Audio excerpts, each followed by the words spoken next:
کیا آپ جانتے ہیں کہ سانپ اور مور کبھی جنت میں رہتے تھے؟ اور کیا آپ کو معلوم ہے کہ ان دونوں نے ایسا کیا گناہ کیا کہ اللہ تعالیٰ نے انہیں جنت سے باہر نکال دیا؟ لیکن جو بات اب میں آپ کو بتانے جا رہا ہوں وہ آپ کے ہوش اڑا دے گی۔ بسم اللہ الرحمن الرحیم۔ السلام علیکم دوستو، آج کی ویڈیو میں ہم آپ کو ایک ایسی حیرت انگیز کہانی سناتے ہیں جو قرآن اور احادیث میں موجود ہے۔ جب حضرت آدم علیہ السلام کو اللہ تعالیٰ نے پیدا فرمایا تو انہیں جنت میں رکھا گیا۔ جنت میں ہر چیز موجود تھی، کھانے پینے کی کوئی کمی نہیں تھی، لیکن حضرت آدم اکیلے تھے اور تنہائی کی وجہ سے وہ اداس رہا کرتے تھے۔ تب اللہ تعالیٰ نے حضرت آدم کی بائیں پسلی سے حضرت حوا کو پیدا فرمایا، اور یوں حضرت آدم اور حضرت حوا دونوں خوشی خوشی جنت میں رہنے لگے۔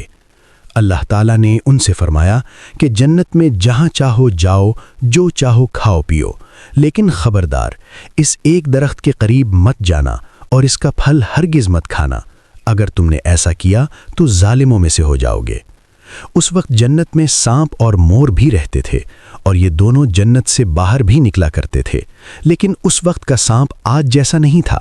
اس وقت سانپ کے پاؤں تھے اور اس کے منہ سے عود کی خوشبو آتی تھی، اور مور تو آج بھی خوبصورت ہے، لیکن اس وقت جب وہ جنت میں رہتا۔ اگر آپ کو یہ کہانی دلچسپ لگ رہی ہے تو سبسکرائب بٹن ضرور دبائیں اور بیل آئیکن کو آن کر لیں تاکہ ہماری نئی ویڈیوز آپ تک پہنچتی رہیں۔ شیطان نے اپنے پرانے دوست کو یاد دلایا کہ ہم ساتھ جنت میں رہا کرتے تھے، مجھے واپس لے چلو۔ مور نے انکار کر دیا، لیکن شیطان نے انہیں ہمیشہ کی زندگی کا خواب دکھایا اور سانپ اس جال میں پھنس گیا۔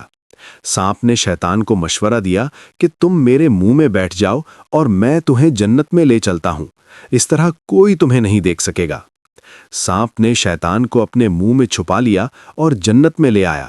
یوں شیطان دوبارہ جنت میں داخل ہونے میں کامیاب ہو گیا۔ جنت میں شیطان نے حضرت آدم اور حضرت حوا سے ملاقات کی۔ اس نے کہا کہ میں تمہارا خیرخواہ ہوں، تم نے ابھی تک جنت میں اس پھل کو کیوں نہیں کھایا؟ دونوں نے کہا کہ اللہ تعالیٰ نے ہمیں اس درخت سے دور رہنے اور اس کا پھل کھانے سے منع فرمایا ہے، اسی لیے ہم نے اسے نہیں کھایا اور نہ ہی کھائیں گے۔ جب حضرت آدم سو گئے تو شیطان حضرت حوا کے پاس آیا اور انہیں گمراہ کرنے لگا۔ اس نے کہا کہ اللہ نے تمہیں اس پھل سے اس لیے منع کیا ہے کہ اس پھل کو کھانے کے بعد تم امر ہو جاؤ گے اور ہمیشہ کے لیے جنت میں رہ سکو گے۔ حضرت حوا شیطان کے بہکاوے میں آ گئیں اور انہوں نے اس درخت کا پھل کھا لیا۔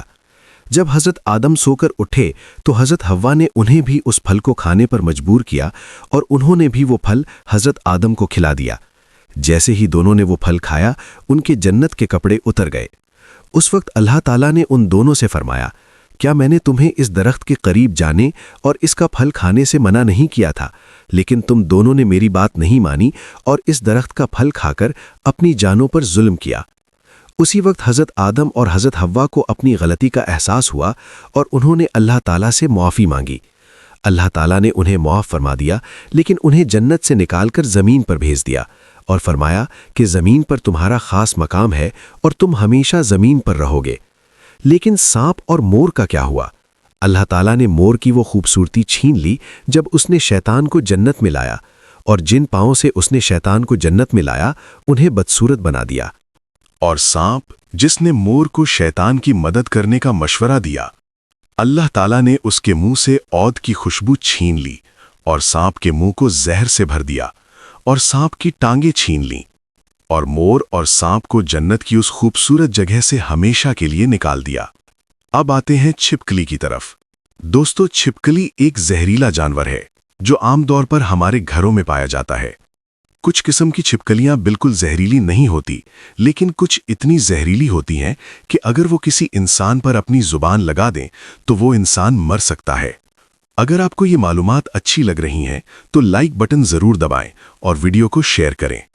تذکرۃ الاولیاء میں ہے کہ ایک شخص حضرت علی رضی اللہ عنہ کے پاس آیا اور پوچھا، کیا چھپکلی کو مارنا جائز ہے یا نہیں؟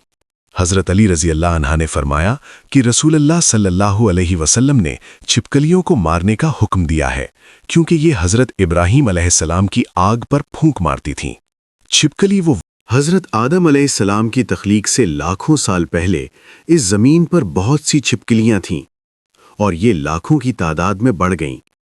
انہوں نے اس زمین پر اتنا ظلم کیا کہ اللہ تعالیٰ نے انہیں سزا دی اور اس نسل کو ختم کر دیا، سوائے ان کے جو بہت چھوٹی تھیں اور زمین، غاروں اور پانی میں چھپ گئیں۔